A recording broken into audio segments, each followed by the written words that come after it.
ثالثة على المولى بعبد الله الحسين بأعلى أصواتكم تؤجرون.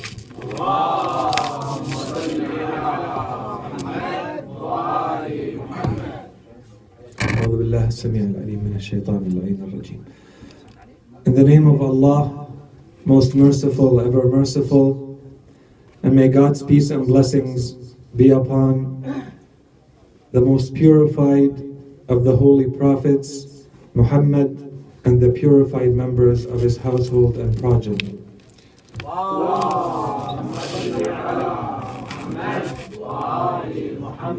And may God's peace and blessings be upon Imam al-Hussein and the companions and the family members who sacrificed their lives with him.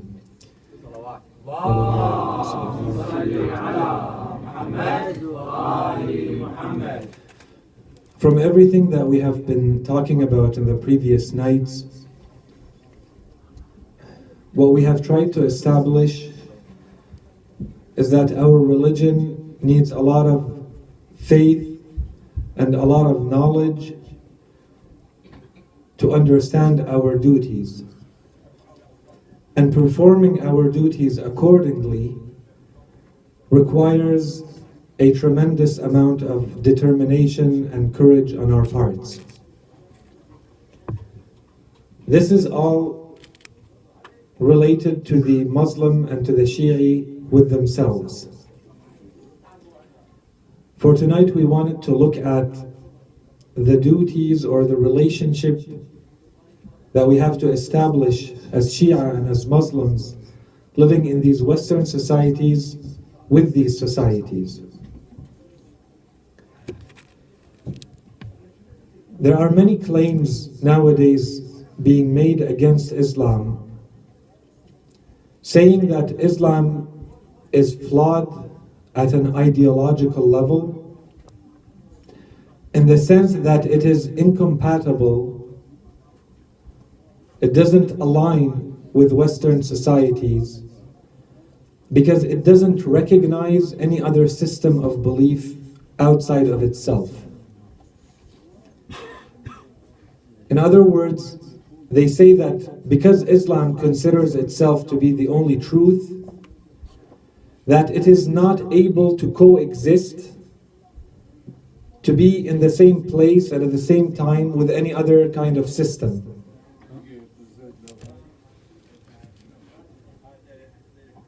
If we want to look at this issue, if we want to answer this claim, there are a number of angles that we can take. One of those angles is to look at what we can call the epistemological level. So we analyze the theory of knowledge behind this. What kind of worth, what kind of merit does Islam give to theories of knowledge and to systems that are outside of it? And then we link this to the doctrines and the ideological teachings of Islam. And in simple terms, basically that kind of analysis would lead us to say whether a person can still go to heaven or not, if they are Muslim or not. That's one way to look at it. Let's call it a theological way. But in reality, this is not the issue. The issue of societies that attack Islam in this way is not whether we say as Muslims that they will end up in heaven or hell. The issue is whether Islam can coexist in a society that is not Islamic. So the issue is more at a social level. In practical terms, can Islam translate itself in societies that are not Islamic? Modern societies, especially Western societies, tell the world that they had to learn the hard way to reach the right formula for coexistence in society. They tell the world that they had to go through many wars and many tragedies that forced them to realize that the only way for different people to exist together in a society is to recognize human beings as human beings first. And with time, this is what led to the development of the United Nations and to the development of the Universal Declaration of Human Rights, as examples. The point here, the objective, was to recognize the dignity of of humanity itself, of humanness. First, we establish that you're a human, and if we all agree that everybody is a human, then everybody is entitled to the same rights. Everything else becomes secondary. The claim is that Islam is not able to do this because the primary objective of Islam is faith. So long as a human being has not accepted that faith, they remain worthless. It is only after they have accepted the Islamic faith that they gain respect and dignity to be treated as a human being. That's the claim. So how do we answer this? As we said yesterday, and I believe we have to always start when we answer anything that has to do with Islam with this introduction. First, please make sure to distinguish between Muslims and Islam. That's always rule number one. Do not equate the actions of those who claim to be Muslims with the divine set of teachings that were revealed to humanity and that we call Islam. They're two different things. If there are people nowadays on earth who claim to be Muslims and who act in a certain way that corroborates, that supports this claim, this doesn't necessarily mean that this is what Islam is teaching.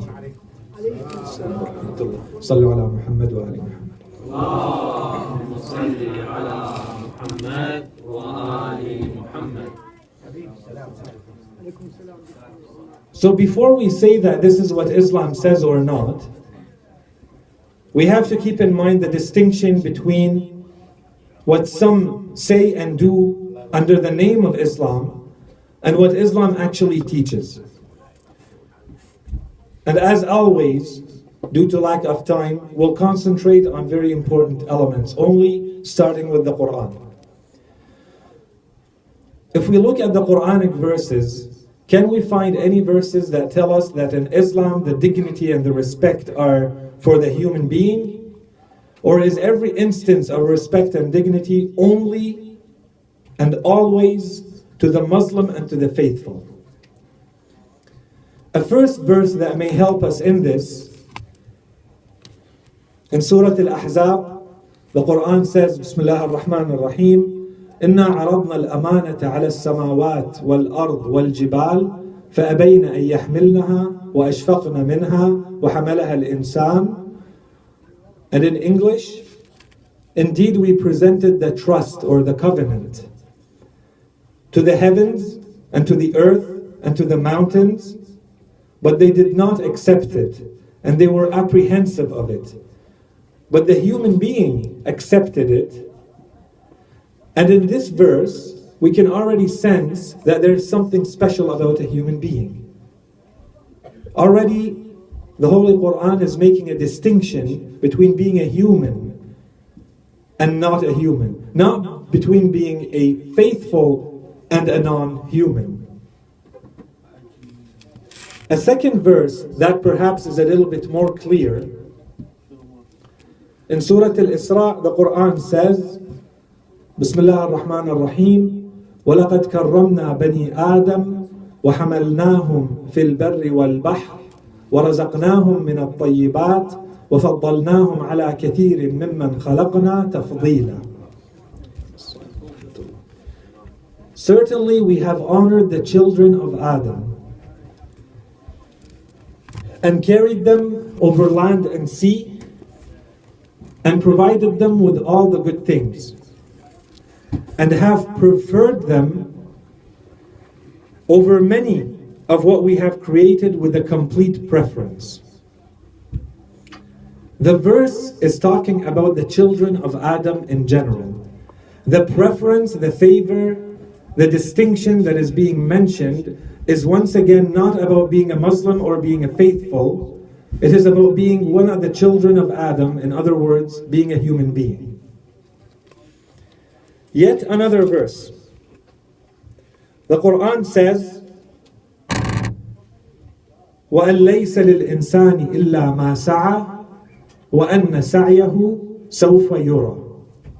And to the human there belongs nothing except what he has endeavored to do, and what he has endeavored will be seen. In this verse we start to see how the Quran looks at the worth of a human being. Before looking at the worth of the Muslim or the believer, what does the Quran say about a human being in general? It says the worth of a human being can be measured by the worth of his actions, which is exactly what we have in some of the sayings of Ahlul Bayt. For instance, Imam Ali, peace upon him, says, قِيمَةُ كُلِّ امْرِئٍ مَا يُحْسِنُهُ. The worth, the merit, the value of every person is equal to those beautiful things, to those good deeds that he performs. So this, very quickly, gives us an idea of the theory, at least in general terms, of what our religion says regarding the humanness or the humanity of a person. But is this enough? Let's go to the practical aspect now. We have in our narrations,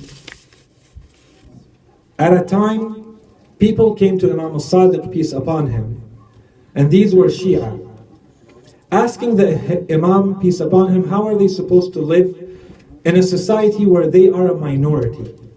How are they supposed to interact with the rest of the Muslim community when there are so many differences between them?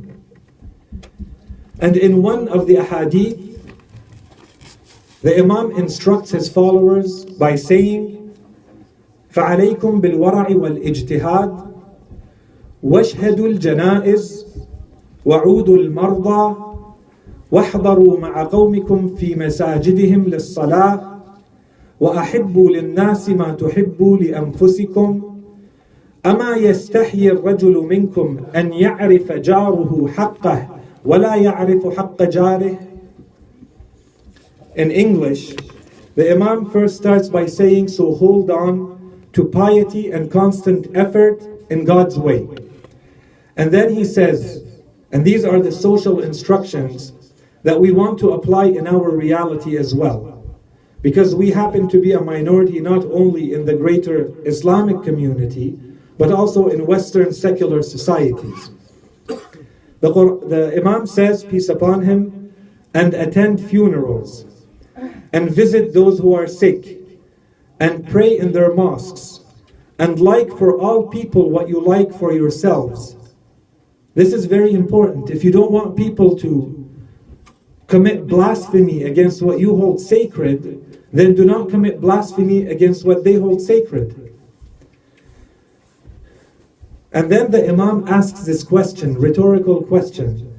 Does the man among you not find it shameful that his neighbor respects his rights, but he does not respect the rights of his neighbor? So basically the Imam is saying that there is a mutual, a reciprocal relationship of respect that has to be established with your neighbor, with anyone else in society, so long as you're not being attacked openly with anything. And if we want to take a cue from this hadith, where the Imam is mentioning the example of being a neighbor, we can look at neighborhood in Islam. So very quickly, a few narrations, a few ahadith, Islamic teachings about neighborhood in Islam. We have in the testament of the commander of the faithful, Imam Ali, peace upon him, these are his last words. And in those last words, he takes time to mention neighborhood in Islam. He says, Allah, Allah fi jiranikum, فإنهم وصية نبيكم. ما زال يوصي بهم حتى ظننا أنه سيورثهم. The Imam says, by God, take care of your neighbors, for they are your Prophet's will. He mentioned them so much that we were sure he was going to include them as heirs or the inheritors in Islam. Basically making neighbors equal to family members. And of course this is in complete alignment with a hadith that we have from the Prophet, peace upon him, himself, where he says in one of the sayings, Jibreel always used to advise me to be generous with my neighbors, till I thought that Allah subhanahu wa ta'ala was going to include the neighbors among the heirs of Muslims. So the same notion, but this time the Prophet recounts it on behalf of God.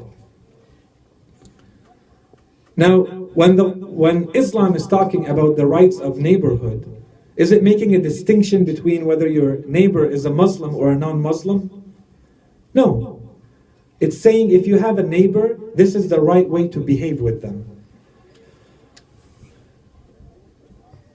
And in case that anyone would come and claim, no, it is implied that your neighbor is a Muslim, we actually have a narration from the Holy Prophet where he says that neighbors are of three types. Some of them have one right over you, some of them have two rights over you, and some of them have three rights over you. Neighbors who have three rights over you are your neighbors who also happen to be a Muslim and who also happen to be a relative. And neighbors who have two rights over you are neighbors who have, in addition to being your neighbor, they are either non-Muslim or non-relative. And then, obviously, neighbors who have one right over you are the ones who are simply your neighbor without being a Muslim and without being your relative. And yet, Islam says they still have the right of neighborhood over you. This is actually mentioned explicitly in the Quran. In one of the verses, God says, وَاعْبُدُوا اللَّهَ وَلَا تُشْرِكُوا بِهِ شَيْئًا وَبِالْوَالِدَيْنِ إِحْسَانًا وَبِذِي الْقُرْبَى وَالْيَتَامَى وَالْمَسَاكِينِ وَالْجَارِ ذِي الْقُرْبَى وَالْجَارِ الْجُنُبِ وَالصَّاحِبِ بِالْجَنْبِ وَابْنِ السَّبِيلِ وَمَا مَلَكَتْ أَيْمَانُكُمْ. So the Quran says, and worship God, and do not associate any partners with Him, and be good to the parents, to the relatives, to the orphans, to the needy. And then here are, let's say, two different big interpretations for وَالْجَارِ ذِي الْقُرْبَى وَالْجَارِ الْجُنُبِ. The first one, they say, al-qurba is your next door neighbor, and the second one is your distant neighbor. And we have in our narrations a prophet saying that so long as it's within 40 houses on every direction, those are your neighbors. A second interpretation says that your neighbor, dhul qurba, is your relative, and the other one is a stranger. We also have two more narrations that we can mention here. The first one from the Holy Prophet, where he says, a man who claims to be of my followers and who has a neighbor asleep while being hungry beside him cannot claim to be one of my followers. He is not of me, as the Prophet says. Another narration comes from Imam al-Sadiq from Risalat al-Huquq, from the Treaty of Rights, where the Imam explains your rights to your neighbors. He says, protect his interest when he is absent. Show him respect when he is present. Help him when he is inflicted with any injustice. Do not remain on the lookout to detect his faults. And if by chance you happen to know any undesirable thing about him, hide it from others. And at the same time, try to desist him from improper habits if there is any chance he will listen to you. Never leave him alone at any calamity. Forgive him if he has done any wrong.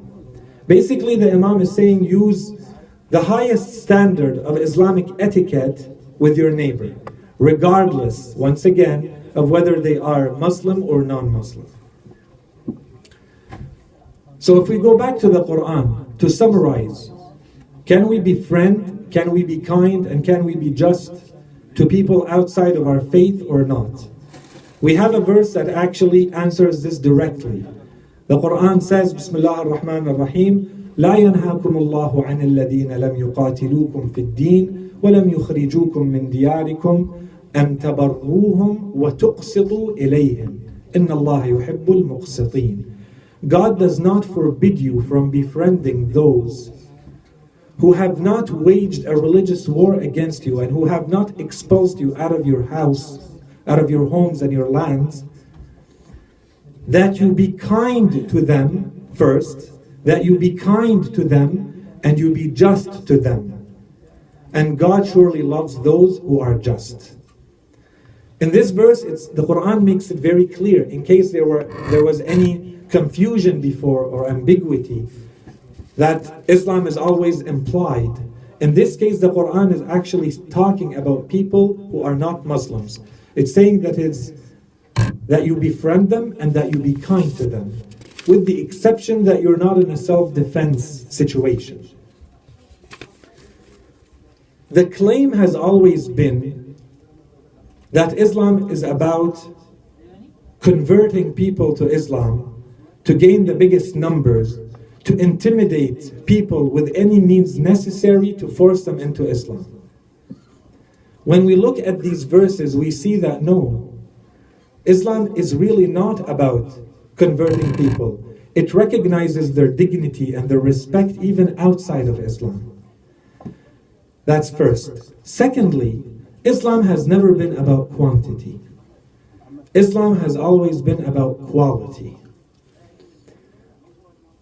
When we look at the history of the Holy Prophet, and when we look at the history of the Imams of Ahlul Bayt, we see this loud and clear. They were not about quantity of followers. They were about quality of followers. When Imam Ali, peace upon him, after the death of Uthman, after Uthman was murdered, they came to the Imam trying to pay allegiance to him, to ask him to become the Khalifa. And remember that this is a man who had been usurped from his divine right to Khilafah for over 20 years. They come to the Imam, and his first answer, after he says, there were so many people who came to me that both of my sides got ripped, he told the people, leave me alone and find someone else. And the reason he says that is because he wants to make sure that the people who are coming are not coming from an emotional point of view. They're not reactionary. They actually believe that this is the person who has to lead them. When we look at the events of Karbala, when we see that the Imam Al-Hussein, peace upon him, when he left Medina and all the way to Karbala, every time the group got big, the Imam would make a speech and remind people that this caravan was headed towards death, that people were free to leave if they wanted to. And the Imam kept going with this strategy until the last night, the 10th night, where he told his companions, why don't each and every one of you hold the hand of one of my family members and ride away the night, use the night as a camel, and ride away into the darkness. Now we all agree that they had a religious duty to be with the Imam. But the Imam is telling them, you can leave. The Imam tells them, you have proven your loyalty to me. You don't need to stay. And we know by that time that those who stayed wanted to be there. But the Imam wants to make sure that those who stay, it is because they're staying out of determination and free will. In Islam, there is no compulsion. The Imam will not even use shame as a factor to influence people to join him. He tells them, use the night to go away. No one will see you leaving. This is the importance of free will in Islam. This is why we do not agree when people tell us that Islam is built on intimidation and coercion. Not at all. Because this is based on the assumption that we want numbers. We never wanted numbers, we want quality. And the quality comes from inviting people to our religion based on our actions. not on our words, as Ahlul Bayt told us. The Quran tells us that the secret of the success of the prophetic mission, of the Muhammadan mission, was that the Holy Prophet had a sublime character. The Quran tells the Prophet, had you been rude, had you been a rude person with a hard heart, they would have scattered away from you. وَلَوْ كُنْتَ فَضًّا غَلِيظَ الْقَلْبِ لَانْفَضُّوا مِنْ حَوْلِكَ. When we go to the biographies and the history of Ahlul Bayt, we see this manifested very clearly. When Imam Ali was in a battle with enemies trying to kill him and his army, and they were able to take control of the water, and the enemy army ran out of water, he instructed his army not to use water as a weapon.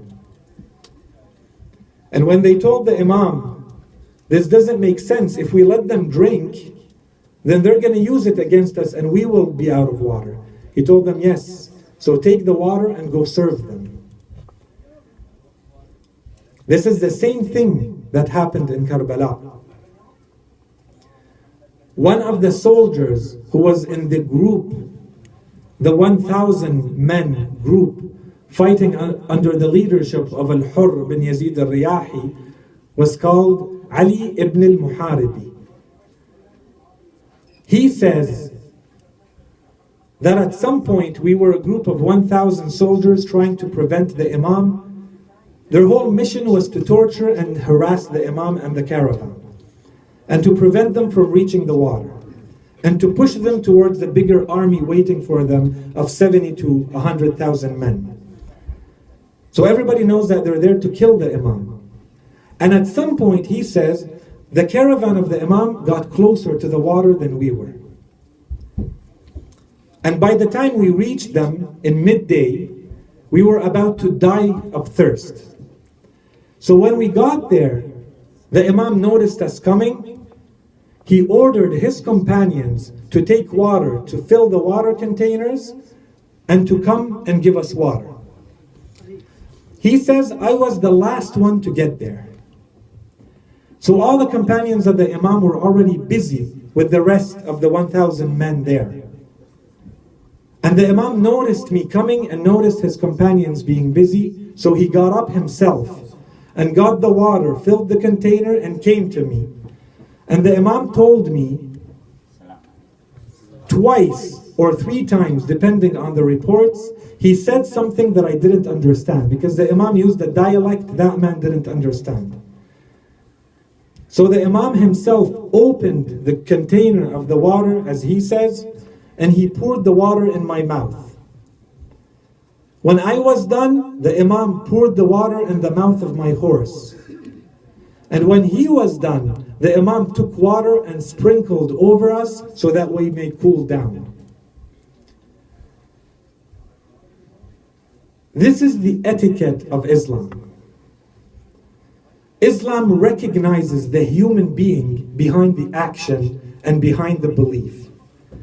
Even if we disagree with the belief, and even if we disagree with the action, as Muslims we know that there is a human being behind that.